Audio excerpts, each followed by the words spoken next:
Dito sa Cordillera kasi, ako ay tuwang-tuwa dahil base doon sa demand satisfaction rate, almost 100% ang nakuha namin. At utang namin ito, siyempre sa lahat ng mga lokal na gobyerno na patuloy na tumutulong sa amin, sa kagawaran, para itaguyod naming mabuti ang family planning. Well, for the City of Baguio, napakataas ng aming tinatawag nating net satisfied demand.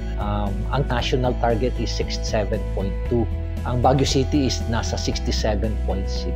So, ibig sabihin yan, mataas ngayon ang awareness dito sa siyudad ng Baguio because of the different platforms that we're using to raise awareness on family planning.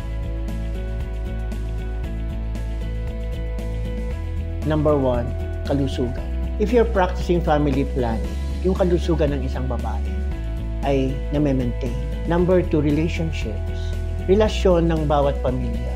Kasi kapag nafo-focus mo ang attention sa kokonte, mas gaganda ang relasyon mo. Hindi kayo magbabother kung ano ba ang ilalaan mong pera para sa pagpapalaki at pagpapaaral ng iyong mga anak. At marami pang ganyang mga bagay. Sa hirap ng buhay ngayon, hindi naman kailangang napakarami mong anak. Pag-control natin yung family, especially the number of kids, mas mabibigyan natin ng tamang edukasyon, mabibigyan natin yung tamang suporta yung mga bata at yung sustainable yung kanilang future.